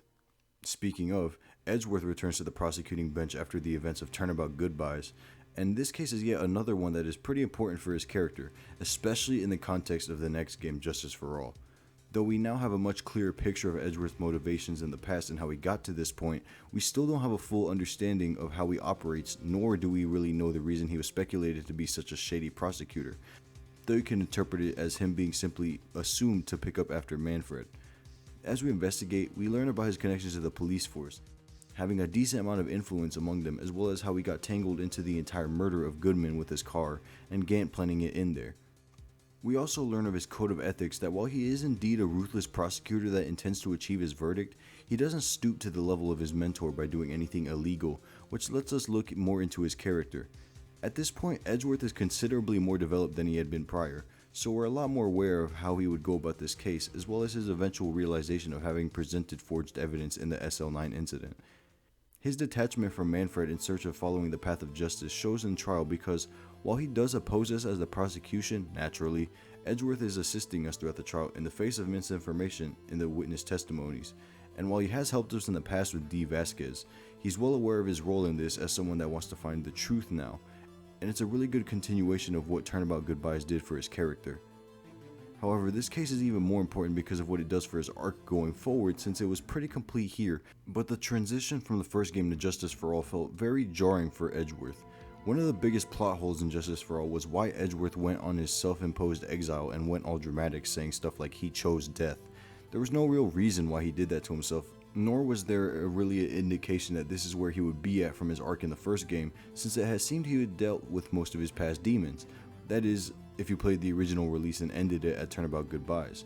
Call back to the fact that this was written after the trilogy, so the writers were well aware of this gaping hole in his entire arc, so they put in a strong effort to give him as hard a time as possible. Edgeworth finding out that he presented faulty evidence would reasonably send him into a depressive fit, given he's someone who prides himself on his code of conduct and quality service. This, in conjunction with Gant's deep corruption, bring him down to reality with a case that puts his worldview of the legal space in a bit of a shakeup, which is a great way to properly transition into the next game in terms of his character arc. So that brings us to something I often hear. Which is the better final chapter between Turnabout Goodbyes and Rise from the Ashes? Well, to me, I do think that Turnabout Goodbyes is a better conclusion to the story of the first game, as it takes most of the elements that were established and brought them to their full potential. Rise from the Ashes is pretty disconnected from most of the series lore when it comes to stuff like DL6 and the Fae Clan, but it's not only a wildly entertaining case in a vacuum, but does a great job at filling in some of the holes in the trilogy, as well as setting up some characters and mechanics that would show up beyond the trilogy. Allegedly. So really, it's up to you, and I think these two have the smallest gap in quality between any two spots in the list. They're pretty interchangeable, but I think Rise from the Ashes edges it out slightly.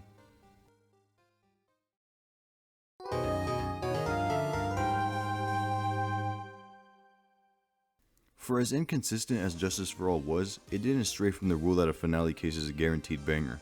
For one, we retread a similar ground where an actor of the Steel Samurai variation is accused of killing a rival, but now they're actual rivals instead of in-universe. So you know what that means. We get the banger of the Steel Samurai theme once again. No case that has this theme could ever be bad. Okay, I don't feel like dragging this shit out again. On a serious note though, this is a spectacular case that makes excellent work of its characters. Even Francisca. Shocker, I know. The stakes in this case are higher than they have ever been for Phoenix, since he didn't get into this situation by choice.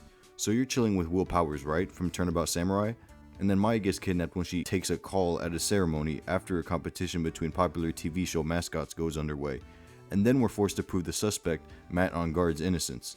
Already from the start, this case is one of the most high octane we've come across in the sense that every second matters because Maya's life is on the line. Sure, there's nothing stopping you from sitting in a room for 5 hours and doing nothing, but it feels very apparent that we're being pushed into the toughest position we've been in yet. Throughout the investigation, you have Pearl accompanying you instead of Maya, and it also helps to raise the stakes because, well, Pearl's a young child who's already been through a bunch of shit. Her losing the person she looks up to the most apart from Morgan possibly would be pretty unfortunate to say the least. Aside from that, she also gives us some of the best utilization of spirit channeling Mia in the trilogy. Throughout the case, Mia acts as the lifeline between Maya and Pearl to help inform us of her whereabouts and condition, and it's honestly really sick to see them use her in such a practical way. It ends up being key to how Maya is saved when she talks to Gumshoe over the phone, mapping her location out. In addition to Will Powers, we have other returning characters in this case through Oldbag, Lotta Hart, and... It really could have been anyone else and I would have been happy with it. I'm not too big on any of these characters, and Hadi is going to be a dumpster fire no matter how useful you make them. But at least Oldbag and Lotta are doing fine in their own right. Oldbag is now the security guard of the facility, and she wears a very peculiar spacesuit-like outfit with some sort of ray gun. I've already talked about her character before, so I don't see much to talk about here, but I do think the wackier getup she dons here is more fitting for her uppity and goofy personality. Lotta is, well, the same Lotta as you know her for. She's here to get another scoop on her investigations to whatever breakthrough she wants to get, but luckily she's not as present as much as she is in Turnabout Goodbyes. These characters, however, are small potatoes to the newcomers here, namely Matt on Guard and his affiliates or rivals. From the start, we have to consider something's off about the star because we're being forced to cover for him. For what reason? Regardless, we meet him at the start and he comes off as a total dipshit, being unable to engage in normal conversation without pulling out his phone to talk to some sort of agent or manager. How could this guy possibly have done it? The question becomes a lot clearer as you go through the investigation and you get closer to the realization that Matt is in fact involved in the murder of Juan Corrida, but it still doesn't click with us and they manage to subvert our expectations perfectly.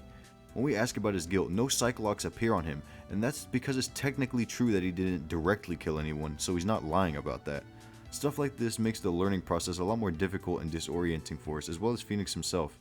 The stakes in this course reach their peak when Matt reveals himself to in fact be guilty, as he ordered the assassin Shelly to kill her to take out Juan.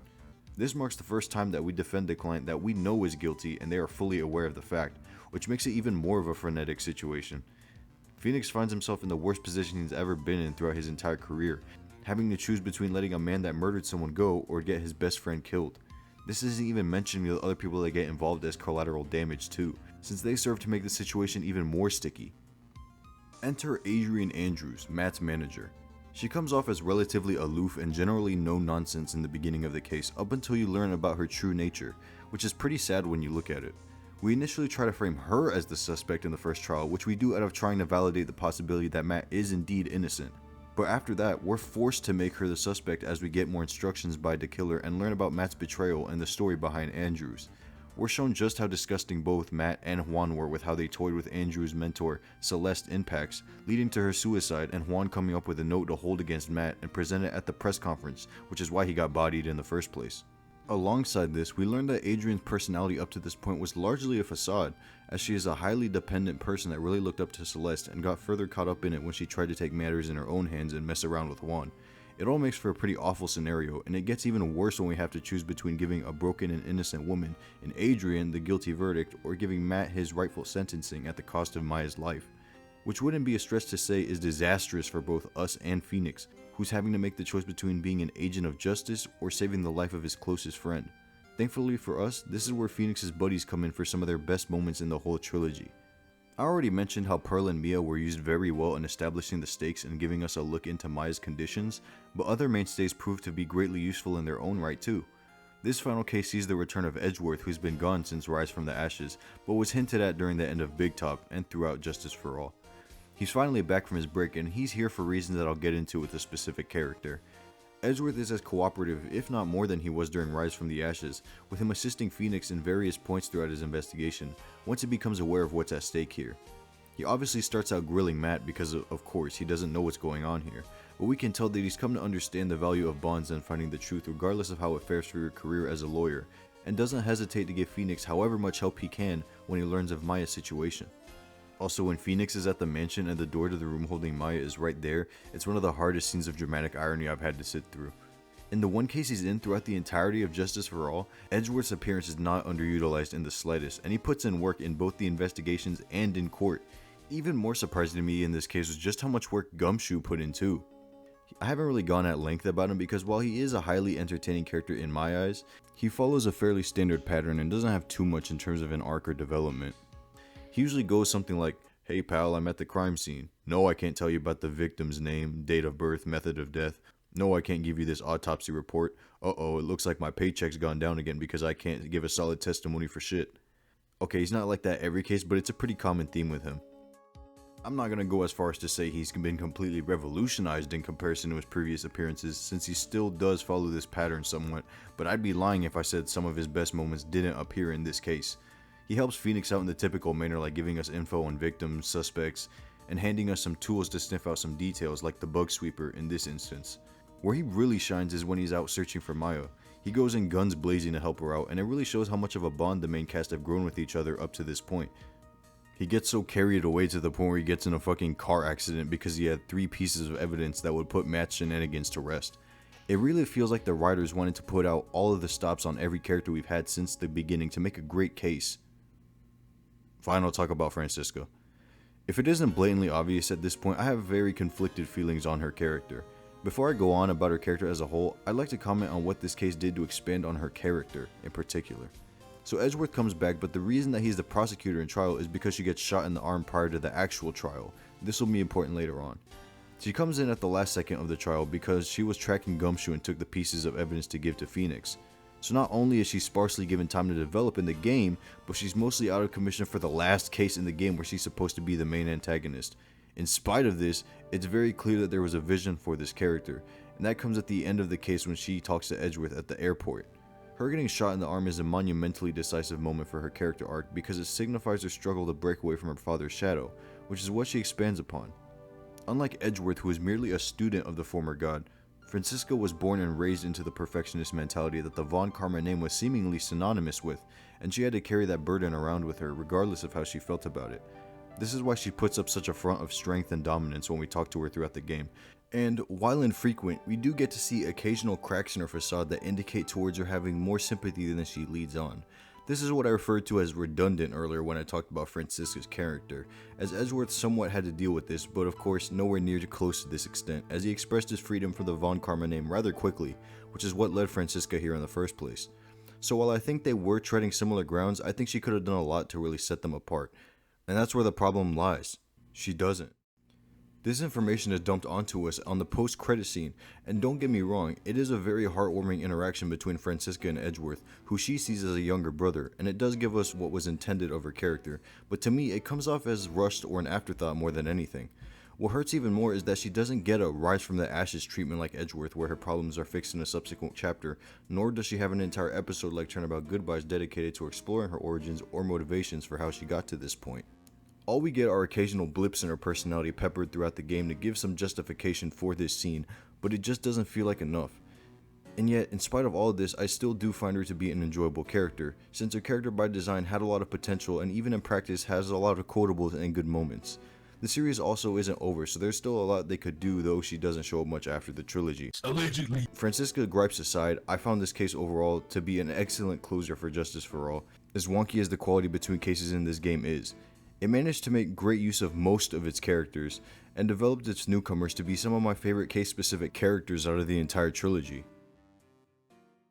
So that marks all the cases we have except for our number one spot, and I'm pretty sure you guys know. I mean, you guys have to know, it's literally the last one. But with that, we reach our number one spot. Objection! For better or for worse, depending on who you ask, we all knew this case was going to be here. You knew it, I knew it, I am making the list after all. Bridge to the Turnabout is not only an amazing case to end the story of trials and tribulations, but it is also the perfect conclusion to the Phoenix Wright trilogy. Every main character here, every main plotline that we've come to understand across these three games, the Faye clan, Mia's death, DL6, Diego Armando, Dahlia Hawthorne, they all come to their finale in this one case, and it doesn't pull any punches whatsoever. The case starts out with Phoenix being egged by Maya and Pearl to go on a trip to a temple to partake in some training. Initially, he's not interested, but when he takes a look at the picture of one of the nuns, I know that ain't who I think it is. already we're hooked into this because of the alarming amount of questions that would reasonably arise from supposedly seeing Dahlia Hawthorne roaming the free world, when she should be imprisoned for the events in Turnabout Memories. The rabbit hole gets dug even deeper from this point forward. This case is also elevated by the fact that we have the context of not only Turnabout beginnings and memories to tell us about the atrocities that Dahlia has committed to several characters in our main crew, but several hints towards what would be the resolution of the case and how we bust Godot as the culprit. They weren't major details, mind you, but it makes the payoff feel more elaborate in my opinion, given how much foresight we have with Godot's flaws. When we get to the temple, we meet most of the main players, and almost all of them are deeply connected with various past instances, such as Elise Donham, a supposed children's book artist who's passing by out of interest of the temple. Allegedly. When night falls, so does Elise, as she's murdered and found in the courtyard of the temple, and the bridge that connects the inner temple and the rest of the facility is set on fire. So Phoenix tries to cross it because it has Maya and Pearl on the other side, but then it breaks and he falls in the river. This is the basic setup for the case, and it leads us into playing as Edgeworth, which is already an indication that we're going into something special. The stakes are once again at an all-time high, because Maya is once again in danger, being locked in the inner temple's cave, and it's up to us to get her out of there, while also solving a murder. Up to this point, we hadn't played as anyone but Phoenix in about 2 rooms of Maya during an investigation phase, and Mia's gameplay was a flashback trial, so seeing Edgeworth interact with the characters in the game's present time period is a nice change of pace, and stuff like him being astounded by elements of magic such as Cyclops was pretty funny but also in character given how much he distrusts magic due to the DL6 incident. The suspect is none other than Dahlia's lookalike, Iris, and you'd think it was completely absurd to take her case from both Edgeworth and Phoenix's perspective, because they didn't know anything about her true nature up to this point. They only know about Dahlia. Afterwards, we begin to really talk to the characters that we saw earlier with Phoenix, and it's probably best to get Larry out of the way first. It makes sense to have Larry here because he did start everything in Phoenix's career technically, being his first case and all, so he would naturally be here for the grand finale, but he has definitely seen better days. He claims to have been spiritually rejuvenated by Elise's picture books and decides to take up painting himself.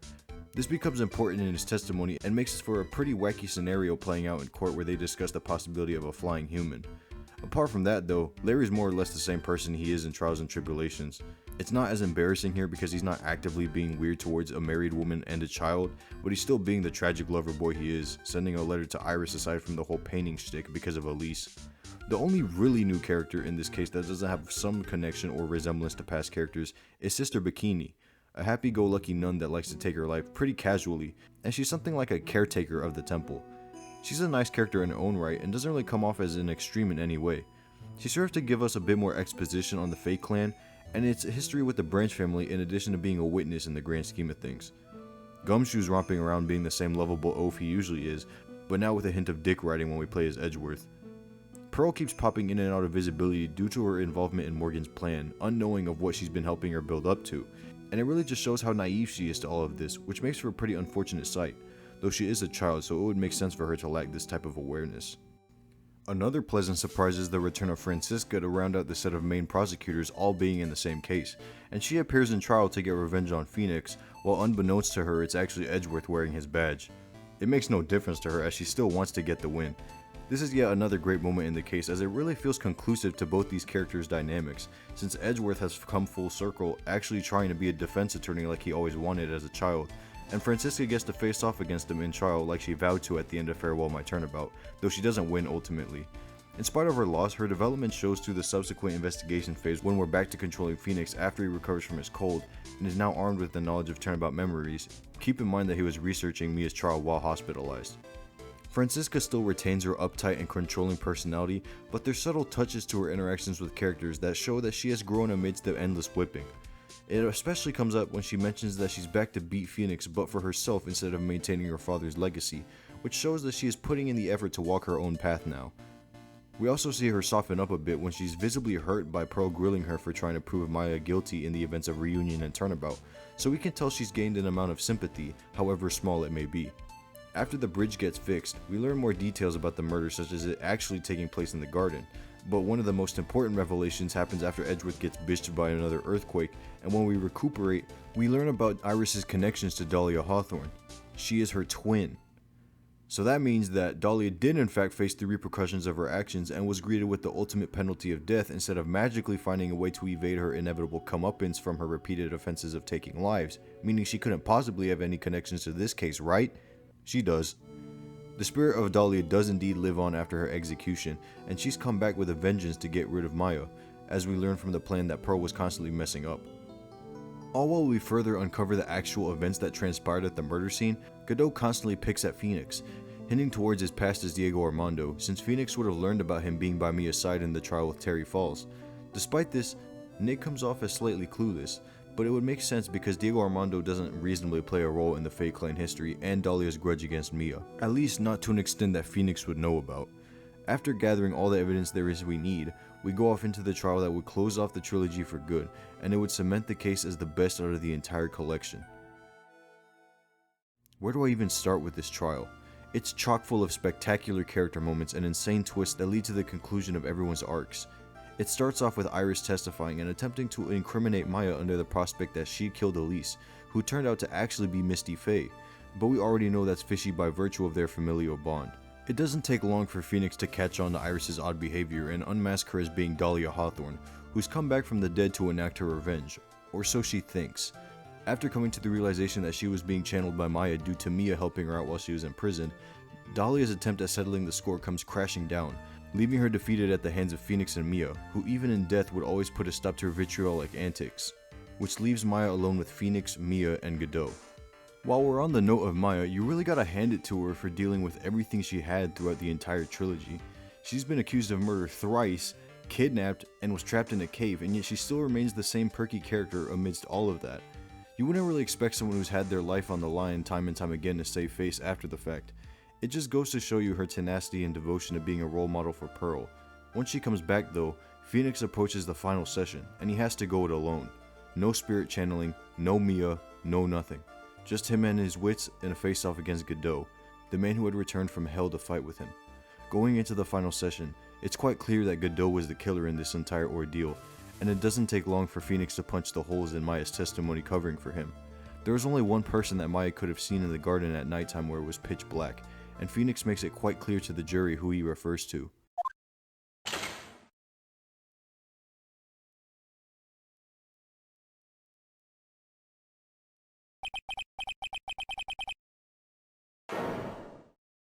From this point on, you are at a point of no return, but oddly enough, Godot doesn't seem entirely opposed to the notion that you accuse him of the murder, going as far as to congratulate you for pointing his visor out.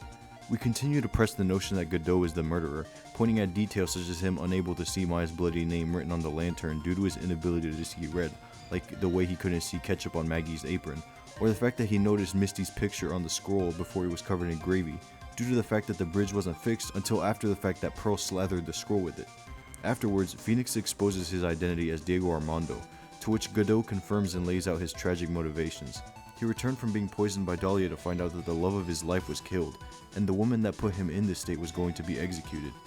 Even with all of this information, Phoenix still hadn't confirmed his role in the murder due to him having no visible wound, despite Maya testifying that he would have in fact been stabbed.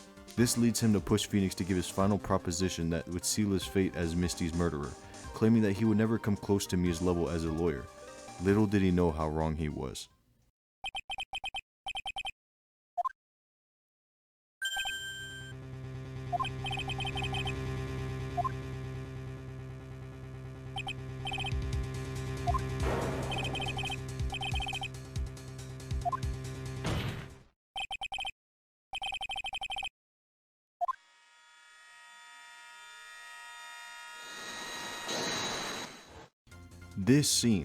This one scene encapsulates the journey that Phoenix took throughout the trilogy to reach the point he is at now.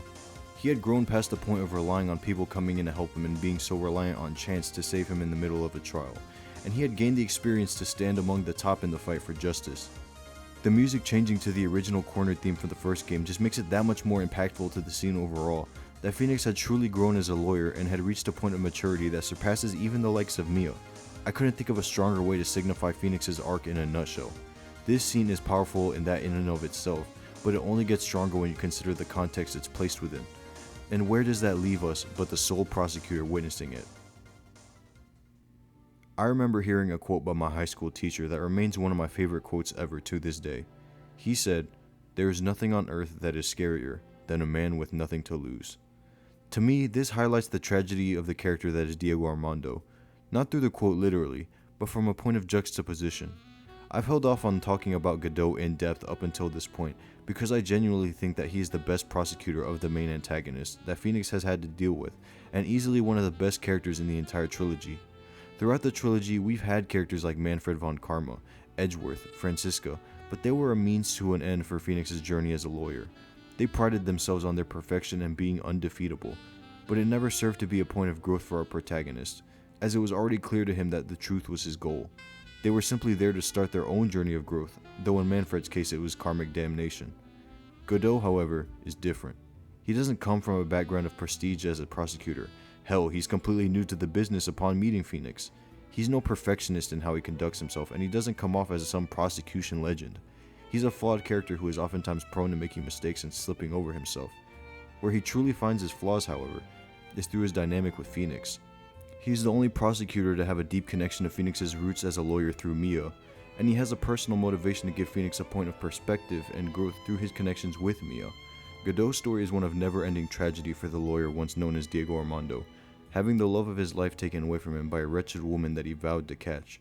He couldn't bring himself to live with the fact that he was powerless to prevent the death of Mia, or finally settle a score with Dahlia Hawthorne, so he hid behind a mask and projected his failures onto Phoenix. He took up the mantle of a man who ran from his past, a man who chose to deny his reality, a man that was broken. This isn't a case where a lawyer was corrupted by their everlasting efforts to maintain an image of perfection, nor is it the tale of a prosecutor freeing themselves from the shackles of generational trauma. This is the story of a man whose soul was left fragmented by everything taken away from him, and there being nothing he could do about it. Through this, we understand that Phoenix is everything that Godot could not achieve after his heartbreaking losses.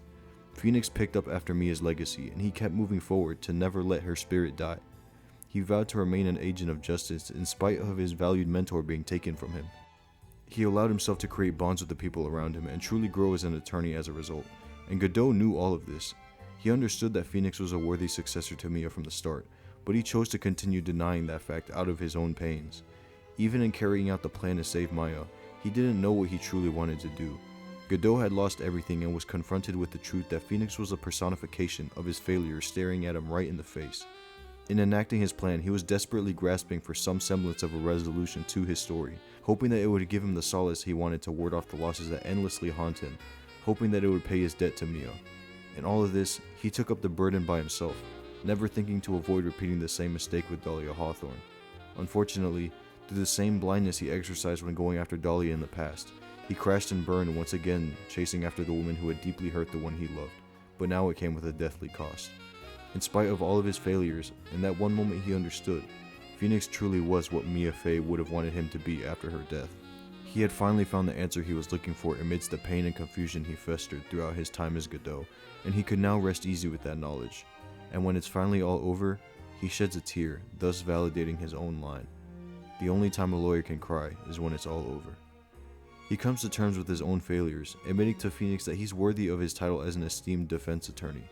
The cherry on top of this tragedy is Godot sharing his last cup of coffee with Phoenix, saying it may be the best one he's had yet. I don't think this could be a more obvious passing of the torch, but it's still deeply emblematic of Godot's acceptance of Phoenix's capabilities as a lawyer, as well as his own fate. As they take the sip of their last coffee, Godot closes the curtain on not only Phoenix's arc, but on his own story as a man who finally found peace in the bitter taste of the truth.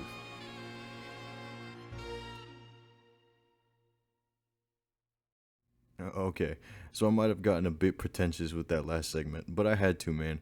Godot is a marvelous character in my eyes, and no amount of plot holes you throw at me will change that fact. Prior to getting that last cup of coffee, we also get some clarity on Iris's character that make her more endearing, as it turns out that she was acting as Dahlia in the days that she had been dating Phoenix, so he wasn't technically wrong in knowing her to be the caring person she was. Iris kinda got hoed too though, because how come Viola got to roam free after being an accomplice but Iris is imprisoned? Shame too, because I really would have liked to see her interact with Phoenix more in the future, but it seems she doesn't ever return past this point. Regardless, after that spectacular trial is done, you meet up with Pearl in the Inner Temple where she talks about her regrets following Morgan's plan. We reassure her that she was merely a victim of circumstance, given that she was a child easily misled by the influence of a parent. After all is said and done, however, we find a picture inside Misty's charm that shows Mia and Maya as children, fixing the urn of Mystic Ami. I'll be the first to admit I shed some tears seeing this after playing through the entire trilogy and getting to know these characters for so long. And with that, we see Maya and Pearl rope Phoenix into another outing, only for him to let out one last Objection! Suffice to say, I think that Bridge to the Turnabout is a perfect conclusion to the Phoenix Wright trilogy. Of course, you could find some plot holes or ways to pick at certain instances, but I think that doing that would really take away from the cases overall because none of them are perfect in that regard. Bridge takes everything that's been established over not only trials and tribulations, but manages to tie everything to the defining moments such as DL6 or Mia's death, and conclude it all in an outstanding manner. And if you ask me, it doesn't get any better than that. So yeah, I think I've ranted long enough. If it wasn't already clear enough from this video's runtime, I've basically turned into an Ace Attorney super fan in the month that I took to play it, and the trilogy is gonna remain in one of my favorite games I've ever played. And shit, I mean, the second I finished the trilogy, I watched the anime adaptation, and it was pretty good in my opinion. I mean, obviously, it doesn't compare to the games, like the pacing is weird because like you can't really fit the cases and all their contents into an anime format, but it's still serviceable at the very least. I love the characters and story the games had to tell, and they'll be sticking with me for a while. It's crazy too because as I was working on this video, the Apollo Justice trilogy was announced for modern consoles, so it's almost as if Capcom knew that they got the GOAT being me, to hop on their franchise finally, and made moves to push out the next collection of games, to which I can't complain at all. Well, I kinda can complain because I was planning to buy the mobile port of Apollo Justice, but now I gotta wait for a couple months just to get to the HD remakes. But yeah, all I'm gonna say is that collection is that you know I'm gonna hop on that shit day one, but damn is the wait gonna be excruciatingly long. I've been fully engrossed in the tale of Phoenix Wright, and I'll always be ready to hop back into the world of Ace Attorney to see what's going on with him, and whoever takes up the defense stand.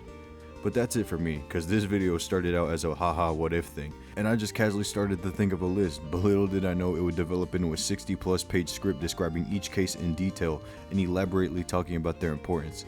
Regardless, I hope it wasn't too boring for you guys watching, assuming you're even still here. Hopefully some of you enjoyed listening to me poorly summarize the character's arc as much as I did making it. And hey, if you agree with anything I said and would like to expand upon it, or maybe you disagree with my interpretation of a character, don't be afraid to hop in the comments to start some conversation about them. I don't even have an audience like that, so chances are I'd engage in most people's comments on anything. Maybe you feel like I misunderstood Dr. Hottie and you actually think he's a defensible character for some godforsaken reason. Just hop down in the comments and let me know. Will I make another video like this anytime soon? Probably not. I'm already mad infrequent with an upload schedule, and Lord knows I just can't crank out video essays under the guise of ranking videos like that, but we'll see where I go from here. Hope you guys have a good one, and I'll see however many of you in the next video.